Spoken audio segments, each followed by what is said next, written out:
नमस्कार, आप देख रहे हैं इंडिया वॉइस। आपके साथ मैं हूं बबीता। इस वक्त आपको सीधे ले चलते हैं मसूरी में, जहां पर जनसभा को संबोधित करने के लिए आज सीएम धामी पहुंचे हैं मसूरी में। सेवा की जाएगी, वो ये आपका दायित्व भी है। और गीता में भी कहा गया है, फल या लाभ की चिंता किए बिना कर्म को कर्तव्य भाव से, सेवा भाव से करने में आंतरिक शक्ति मिलती है। आप जब दिन भर काम करके जाएंगे ना, आजकल देखते हैं हम लोग, सब कुछ होता है, बड़े बड़े लोग, बड़ी बड़ी व्यवस्थाएं, प्रशासनिक व्यवस्था, अन्य व्यवस्था, सामाजिक क्षेत्र में काम कर रहे हैं, व्यापार में काम कर रहे हैं, लेकिन इतनी बीमारियां, कहीं डायबिटीज है, कहीं ब्लड प्रेशर है, कहीं हार्ट की प्रॉब्लम है, किसी को हाथों में दर्द हो रहा है, किसी को पैरों में दर्द हो रहा है। बिस्तर में जाते हैं, रात में नींद ही नहीं आती है। और आप जब आपका मन शांत होगा ना, आपने जब दिन भर ऐसे लोगों की सेवा करी होगी, ऐसे लोगों के लिए आपने काम किया होगा जिनके कारण से उनके जीवन में परिवर्तन आ गया होगा, आपको लगेगा कि मैंने बहुत अच्छा काम किया, मन को आत्मिक शांति होगी। और जब आप रात में सोने के लिए जाएंगे तो आपको करवट नहीं लेनी पड़ेगी, आपको नींद आ जाएगी।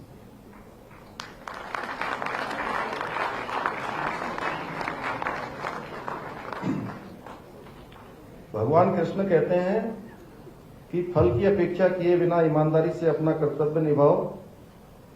इसमें यह भाव छिपा है, यदि आप फल की इच्छा को केंद्र में रखकर किसी कर्तव्य को करेंगे तो आप पर एक अलग प्रकार का दबाव बनेगा। अब आप लोग देखेंगे आगे चलकर, अभी तो क्योंकि प्रशिक्षण का ही काम चल रहा है, शिक्षण का काम चल रहा है, जब आपको डिसीजन लेने होंगे, जब आपको कुछ टारगेट मिलेंगे, उन टारगेटों पर काम करना होगा, आपको लक्ष्य प्राप्त करना होगा, तो उस समय कई प्रकार के दबाव भी आएंगे। लेकिन अच्छे मन से और सच्चे मन से किया हुआ काम कभी भी असफल नहीं होता है, बशर्ते कि आपकी नीयत अच्छी हो, आपका कॉन्सेप्ट क्लियर हो कि आप किस लिए कर रहे हैं। तो मैं सच कह रहा हूं कि आप लोग अपने जीवन में जिस क्षेत्र में भी जाएंगे वहां पर आप सफलता को प्राप्त करेंगे। भगवान श्री कृष्ण ने कहा है, कर्मण्येवाधिकारस्ते मा फलेषु कदाचन। और यह वही है कि बिना किसी फल की इच्छा किए बिना केवल काम करना है। और आप में से कई युवा मॉडर्न एज मैनेजमेंट भी पढ़कर आए होंगे, पर फिर भी मैं मैनेजमेंट पर, क्योंकि मैं भी इसका विद्यार्थी रहा हूं, इसलिए मैं कुछ सिखाने के लिए नहीं आया हूं, मैं केवल शेयर करने के लिए आया हूं। मेरा मानना है कि किसी भी सामाजिक लक्ष्य की पूर्ति के लिए दो महत्वपूर्ण कारक होते हैं। हिंदी तो सभी समझ रहे होंगे श्रीनिवास में, हिंदी तो सभी लोग जानते होंगे, नहीं जानते? कम लोग जानते होंगे, कुछ लोग जो है वो, लेकिन सीख तो सभी गए होंगे आप। देखिए, दो, क्योंकि आप लोग लीडर बनने वाले हैं, आप सब लोग लीडर बनने वाले हैं। बनने वाले हैं कि नहीं बनने वाले हैं? तो लीडरशिप के लिए जो जरूरी दो चीजें हैं वो है, एक तो नेतृत्व का कौशल यानी कि लीडरशिप क्वालिटी, और दूसरा है मैनेजमेंट स्किल। इन दोनों का अगर हम आपस में ठीक प्रकार से समन्वय करेंगे तो जो भगवान श्री कृष्ण के बारे में मैं अभी चर्चा कर रहा था, उन्होंने जब अर्जुन को ज्ञान दिया तो गीता के किसी पृष्ठ को आप खोल लीजिए, आपको अपनी समस्या का सभी हल उस गीता में से मिलना प्रारंभ हो जाएगा। जैसे उन्होंने महाभारत के युद्ध में बड़े बड़े महारथियों के सामने, एक तरफ जो है कौरव लोगों की इतनी बड़ी सेना थी, बड़ी सेना, ज्यादा उनके पास अस्त्र शस्त्र, लेकिन उसके बावजूद भी पांडवों को उन्होंने विजय दिला दी। ये मैनेजमेंट था। भगवान श्री कृष्ण की जो लीला थी उसमें पूरा का पूरा मैनेजमेंट है। अगर पूरी दुनिया का सबसे बड़ा अगर मैनेजमेंट गुरु किसी को कहा जा सकता है तो भगवान योगेश्वर श्री कृष्ण को कहा जा सकता है। इसी प्रकार से आदिदेव भगवान शिव भी जो मैनेजमेंट के मास्टर हैं, उनका ये रूप भी हमें उनके परिवार में नजर आता है, जिसमें विभिन्नता में एकता। जैसे देखिए शिव जी के गले में सर्प लिपटे होते हैं, सर्पों की कंठ की माला होती है। उनके पुत्र कार्तिकेय का जो वाहन है मयूर है, और सर्प का स्वभाव और मयूर दोनों का एक दूसरे से क्या है, अपोजिट है। मयूर और सर्प एक दूसरे को जो है बिल्कुल अपोजिट स्वभाव के, लेकिन शिव परिवार में दोनों के दोनों एक साथ हैं। और इसी प्रकार से भगवान शंकर के गलों में नाग का डेरा है और उनके पुत्र गणेश की सवारी का जो है वो मूषक की सवारी करते हैं। यहां भी विरोधाभास है और उसके बाद भी आत्मीयता है। तो ऐसे अनेकों अनेकों, जैसे स्वयं भगवान शिव नंदी पर विचरण करते हैं, जबकि शक्ति रूपा मां पार्वती सिंह पर विराजमान है। बैल और सिंह का क्या मेल, लेकिन शिव परिवार में ये मेल भी है। ये हमें शिव परिवार ये सिखाता है कि हमारे पास विपरीत विचारधाराओं, विसंगतियों, असमानताओं के होते भी यदि आपकी लीडरशिप मजबूत है तो आप इन सब पर पार पालोगे और सब कुछ सुगम हो सकता है। यही सीख हमें रामायण से भी मिलती है। भगवान राम का ही एक लीडरशिप, उनकी लीडरशिप थी, जिसमें उन्होंने वानर सेना के बल पर समुद्र पर जो है क्या राम सेतु बना दिया। बड़े बड़े जो वानर थे हमारे, नल, नील, अंगद, हनुमान, सबको जो है इंजीनियर बना दिया, और इंजीनियर बना के उन्होंने राम सेतु का निर्माण कर दिया, जिसका हमारा कल्चर भी लगातार उल्लेख करता है। महाबली हनुमान जी का रण कौशल था, उनके द्वारा अपनी शक्तियों के अनुसार सूक्ष्म रूप से और कभी विकराल रूप से धरकर उन्होंने प्रदर्शित किया। मेरा ये दृढ़ विश्वास है कि हम अपनी जो सनातन संस्कृति है और भारत की पुरातन पद्धतियां, उन दोनों का अगर हम अध्ययन करेंगे तो ऐसी कोई समस्या नहीं है जिसको हमारे ऋषि मुनियों ने, पूर्वजों ने सुलझाया ना हो। विदुर से लेकर चाणक्य नीति में एक एक सूत्र, हमारे सारे प्रश्नों का उनका उत्तर छिपा हुआ है। तो मैं आज के अवसर पर आप सभी को अपनी तरफ से बहुत शुभकामनाएं देते हुए, आप सब भारत के भविष्य हैं। आप जिन क्षेत्रों में जाओगे उन क्षेत्रों में आपकी लीडरशिप मजबूत हो, आपकी लीडरशिप का लोहा माने, लोगों को उसमें सेवा भाव दिखाई दे, लोगों को उसमें अपनी जरूरत जो उनको उस समय में हो, उस जरूरत का निदान आपके हाथों से हो, और आप अपना ये जीवन भी सफल करें और आने वाले सारे जीवन आपके सफल हो। मैं यही शुभकामनाएं देते हुए मैं अपनी वाणी को विराम देता हूं।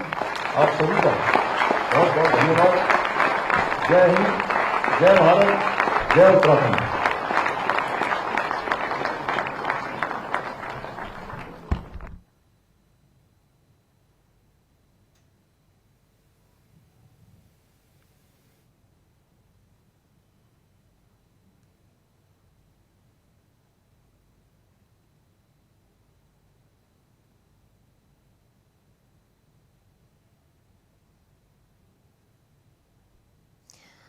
तो हम सुन रहे थे सीएम धामी को, जहां पर मसूरी में उन्होंने युवाओं को जो है विकास और जो है सफलता का मूल मंत्र दिया।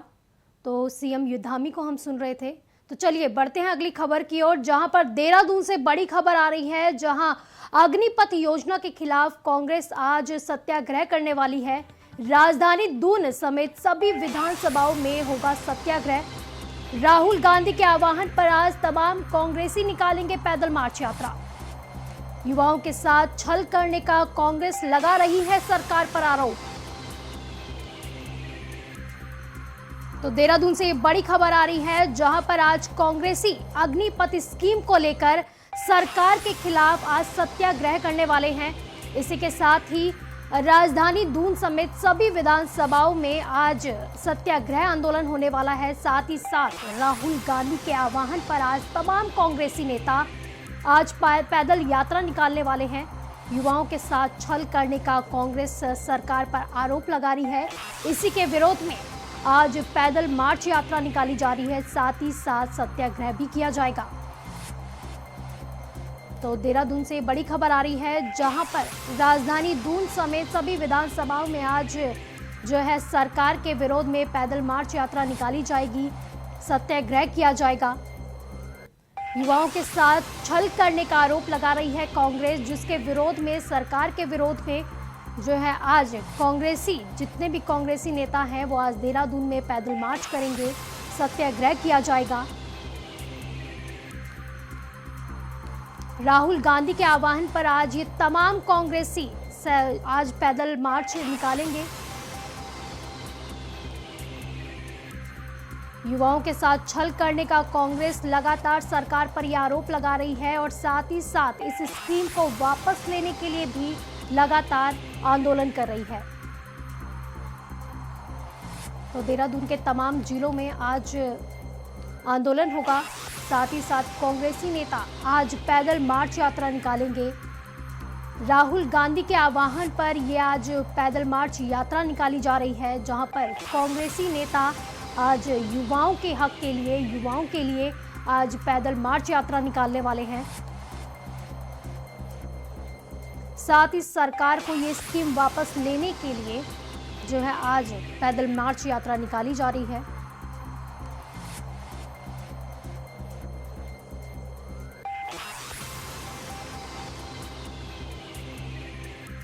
तो देहरादून से इस वक्त की बड़ी खबर आ रही है।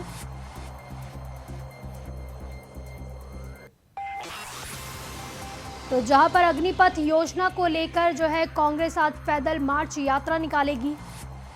तो इसी पर तमाम जानकारी के लिए देहरादून से जुड़ चुके हैं सौरभ भाटिया। सौरभ, कांग्रेस जो है लगातार इस अग्निपथ स्कीम का विरोध कर रही है, लगातार पैदल मार्च यात्रा निकाली जा रही है। देहरादून में अलग अलग जिलों में ये यात्रा निकाली जाएगी। बिल्कुल, देखिए देशव्यापी जो आंदोलन है सत्याग्रह को लेकर लगातार जो है कांग्रेस विरोध करती रही है और आज एक बार फिर जो है सत्याग्रह के माध्यम से केंद्र सरकार तक एक मैसेज पहुंचाने का काम है कि जो अग्निपथ योजना है उससे कहीं ना कहीं युवा अपने आप को ठगा हुआ महसूस कर रहे हैं। लिहाजा आज जो है करण महारा के नेतृत्व में काली पार से जो है सत्याग्रह आंदोलन की जो तैयारी होगी, यात्रा शुरू होगी, जो है शहर भर में भ्रमण करेगी। लिहाजा जो है इसको लेकर बकायदा तैयारियां पूरी कर ली गई हैं, क्योंकि जो कांग्रेस के राष्ट्रीय नेता हैं राहुल गांधी के आह्वान के बाद जो तमाम युवाओं को एकजुट होने के साथ ही जो तमाम नेताओं को उनके साथ जो है जुड़ने का आह्वान किया गया था, जिसके चलते जो कांग्रेस ने कार्यक्रम तय किया है। जी, तो क्या जिस तरह से पैदल मार्च यात्रा पूरे देहरादून में निकाली जा रही है, जिलों में निकाली जा रही है, तो क्या इसके लिए कुछ इंतजाम भी किए गए हैं पुलिस की तरफ से? देखिए, क्योंकि पहले ही कांग्रेस ने ये कहा है कि हम कोई भी आंदोलन करेंगे, कोई भी जो है प्रदर्शन करेंगे तो वो बिल्कुल गांधीवादी तरीके से होगा। सत्याग्रह का मतलब भी यही था कि शांतिपूर्ण तरीके से पैदल मार्च करेंगे गांधी पार्क से। और कांग्रेस के तमाम नेताओं ने युवाओं से भी जो है अपील की है कि कहीं पर भी जो है सरकारी संपत्ति या लोगों की संपत्ति को नुकसान ना पहुंचाया जाए, जिससे जो है कोई एक बड़ा आंदोलन जो दूसरी तरीके से भी खड़ा हो जाए। लिहाजा अपनी बात रखने के लिए जो है गांधीवादी तरीका अपनाना होगा, जिससे उनकी मांगों पर अमल भी हो और लोगों को एक बेहतर विकल्प भी मिल सकेगा। जी, तो किस तरह के इंतजाम किए गए हैं? क्या कोई रूट्स भी डाइवर्ट किए गए हैं? जिस तरह से इतना बड़ा सत्याग्रह आंदोलन हो रहा है, क्या रूट्स भी कोई डाइवर्ट किए गए हैं? देखिए, पूरे प्रदेश भर में जो है ये आंदोलन चल रहा है और ये जरूर कहा गया था कि पूरी तरीके से जो है तैयारी है। पुलिस ने जो है जगह जगह नाके जरूर लगाए, कई जगहों पर रूट डाइवर्ट किया गया है। लोगों से अपील भी की गई है, क्योंकि जब आंदोलन होते हैं तो जाहिर सी बात है इसका कहीं ना कहीं खामियाजा आम आदमी को भुगतना पड़ता है, जो राहगीर होते हैं उनको भुगतना पड़ता है। तो अब इसी को लेकर जो है बाकायदा पुलिस की ओर से भी तैयारियां की गई थी और बाकायदा जो है इनको निर्देश भी जारी है कि शांतिपूर्ण तरीके से ही अपना आंदोलन करें। जी, तो जिस तरह से आंदोलन हो रहा है, कांग्रेस लगातार विरोध कर रही है, क्या जो है कांग्रेस की तरफ से कहीं पर भी कोई ऐसी मतलब हरकत की गई है जिससे जो है बाकी लोगों को इसका खामियाजा भुगतना पड़े? कहीं पर भी ऐसा वो नहीं है। कांग्रेस के तमाम बड़े नेता पहले ही लोगों से अपील कर रहे हैं कि शांतिपूर्ण तरीके से कोई भी आंदोलन होगा तो उसका फायदा जो है लोगों को मिलता है। पहले ही जो है कांग्रेस के दिग्गज नेता चाहे जो है हरीश रावत की बात की जाए या खुद जो है प्रदेश अध्यक्ष करण मारागी, उन्होंने ये कहा है कि गांधीवादी तरीके से आंदोलन किया जाएगा और गांधीवादी जी तरीके से आंदोलन का जो है कांग्रेस समर्थन करेगी। हिंसा को लेकर जो है किसी का भी समर्थन नहीं। जी, बहुत बहुत शुक्रिया इन तमाम जानकारी के लिए। तो आज कांग्रेस की तरफ से सत्याग्रह किया जा रहा है, लगातार विरोध किया जा रहा है अग्निपथ स्कीम को लेकर। चलिए बढ़ते अगली खबर की ओर, जो देहरादून से ही आ रही है, जहां पर पूर्व मुख्यमंत्री हरीश रावत की लोगों से अपील है। सोशल मीडिया के माध्यम से उन्होंने सभी से अपील की है कि अग्निपथ योजना के विरोध में एकजुट होकर आगे आए। उन्होंने जनता से अपील की है, एकजुट होने की अपील की गई है। तो सोशल मीडिया के माध्यम से उन्होंने ये अपील की है कि अग्निपथ के विरोध में सभी लोग एक साथ एकजुट होकर आगे आए। तो आज होने वाले सत्याग्रह में लोगों से एकजुट होने को कहा गया है। 60 साल से ज्यादा आयु वर्ग के लोगों से पूर्व सीएम ने अपील की है। युवाओं के समर्थन में सरकार के विरोध में सामने आए, ऐसी अपील की गई है उनकी तरफ से। सरकार पर योजना के वापस लेने का दबाव बनाया जाए, उन्होंने ये सारी अपील की है। तो देहरादून से ये बड़ी खबर आ रही है।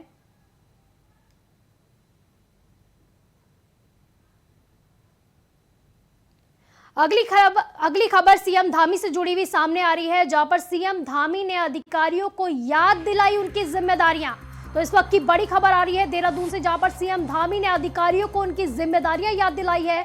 जनता की समस्याओं का जल्द से जल्द निवारण करने और समाधान करने के लिए उन्हें कहा गया है।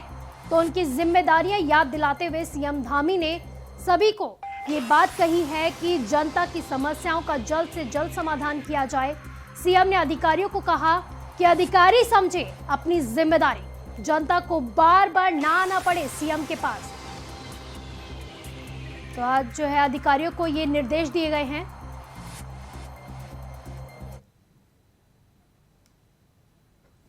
तो आज जो है सीएम धामी ने अधिकारियों को ये दिशा निर्देश दिए हैं, जहां पर उनकी जिम्मेदारियों को लेकर उन्होंने कहा कि जनता की जितनी भी समस्याएं हैं उनका निराकरण किया जाए।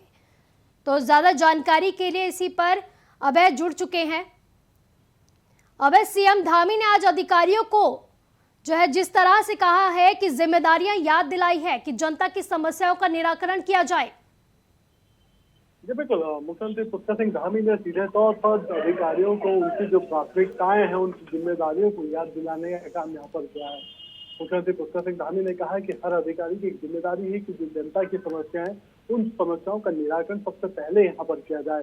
मुख्यमंत्री ने कहा कि जिस प्रकार से उनके जनता दरबार में जनता की समस्याएं आ रही हैं, जिस प्रकार से जनता भारी संख्या में वहां पर पहुंच रही है, उससे सीधे तौर पर कहा जा सकता है कि अधिकारी सही रूप में काम नहीं कर पा रहे हैं और अधिकारियों को अपना काम यहाँ पर करना चाहिए, अपना कर्तव्य यहाँ पर निभाना चाहिए, जनता की दुश्मनी से दूर यहाँ पर करना चाहिए।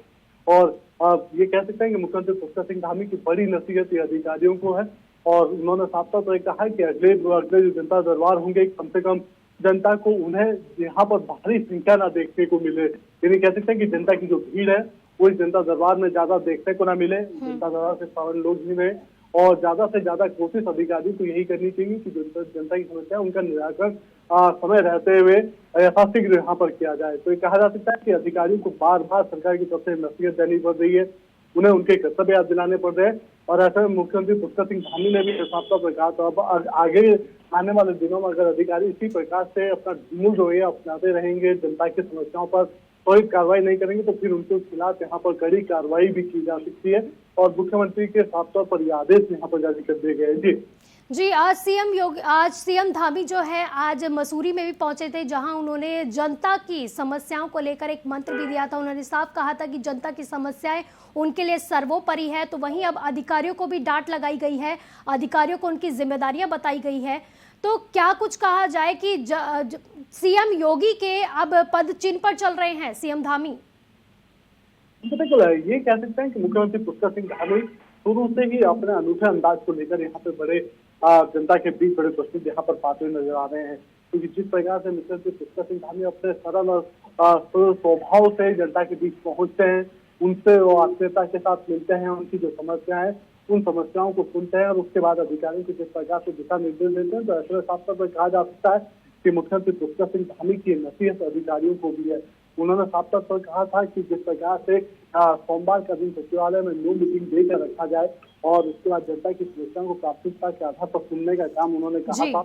और ज्यादातर मंत्रियों और अधिकारियों को ये कह सकते हैं कि अपने जनपदों में ब्लॉक स्तर पर जाने के लिए उनकी सबसे दिशा निर्देश दिए गए, तो वो सीधे तौर पर इस बात का प्रमाण है कि मुख्यमंत्री चाहते हैं कि जनता की समस्याएं जी बिल्कुल धामी, जी बिल्कुल सीएम धामी ने आज जो है जनता की समस्याओं के लिए अधिकारियों को ये दिशा निर्देश दे दिए हैं कि जनताओं की समस्याओं को सुना जाए और ज्यादा से ज्यादा समस्याओं का निराकरण और समाधान किया जाए। बहुत बहुत शुक्रिया इन तमाम जानकारी के लिए। बढ़ते अगली खबर की ओर, जहां से देहरादून से बड़ी खबर आ रही है। प्रदेश के सभी जनपदों में लागू होगी घसियारी योजना। देहरादून से ये बड़ी खबर आ रही है, जहां पर देहरादून में जो है प्रदेश के सभी, उत्तराखंड के जो सभी जनपदों हैं उसमें घसियारी योजना को लागू कर दिया गया है। योजना के लागू होने से प्रदेश की 3 लाख महिलाओं को इसका लाभ मिलने वाला है। तो आज जो है प्रदेश में घसियारी योजना को लागू कर दिया गया है, जहां पर 3 लाख महिलाओं को इसका फायदा होने वाला है। देहरादून नैनीताल के पर्वतीय विकास खंडों में भी ये योजना लागू होगी। तो महिलाओं के हक में ये कदम उठाया गया है, जहां पर घसियारी योजना का लाभ महिलाओं को दिया गया है। 3 लाख महिलाओं को इसका फायदा मिलने वाला है। देहरादून से बड़ी खबर आ रही है, जहां पर उत्तराखंड के सभी जनपदों में आज घसियारी योजना लागू कर दी जाएगी। योजना के लागू होने से प्रदेश की 3 लाख महिलाओं को इसका लाभ मिलने वाला है। तो सरकार की तरफ से महिलाओं के हक में ये कदम उठाया गया है। तो देहरादून से खबर आ रही है, जहां पर नैनीताल के पर्वतीय जो है इलाकों की महिलाओं के लिए ये योजना लाई गई है। सभी जनपदों में ये योजना आज लागू कर दी जाएगी, घसियारी योजना, जिसमें 3 लाख महिलाओं को इसका लाभ मिलेगा।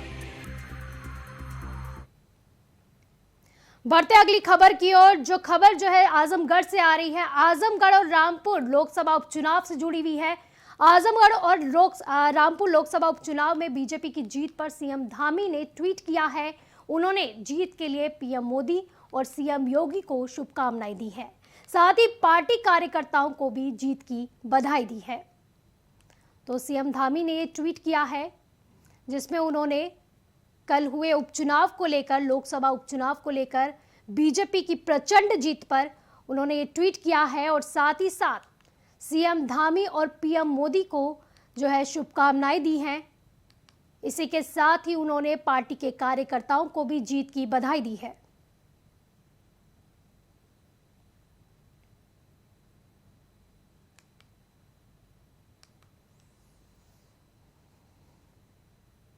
रुक करते अगली खबर का, जहां चमोली बद्रीनाथ राष्ट्रीय राजमार्ग अवरुद्ध हो गया। पागल माला के पास मलबा आने से राजमार्ग अवरुद्ध हुआ। बारिश के चलते अवरुद्ध हुआ राजमार्ग। राजमार्ग के आर पार वाहनों की लंबी कतारें लग गई है। वहीं राजमार्ग खोलने में पुलिस प्रशासन जुट गया है। तो बद्रीनाथ से बड़ी खबर आ रही है, जहां पर मलबे के कारण जो है राजमार्ग अवरुद्ध हो गया है, जिसके बाद पुलिस प्रशासन मलबे को हटाने में जुटा हुआ है। लंबी कतारें गाड़ियों की लग चुकी है। चमोली बद्रीनाथ राष्ट्रीय राजमार्ग अवरुद्ध हो चुका है, जहां पर पागल माला के पास मलबा आने से राजमार्ग अवरुद्ध हो चुका है।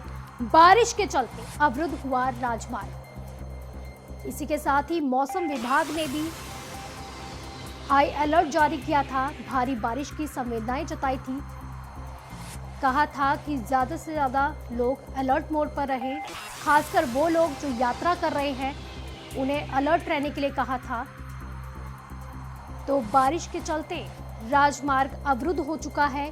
राजमार्ग के आर पार वाहनों की लंबी कतारें लग चुकी है, जिसे खोलने के लिए पुलिस प्रशासन भी जुट चुका है।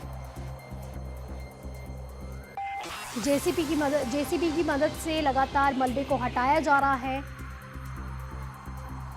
ताकि राजमार्ग को सुचारू रूप से जो है चलाया जा सके।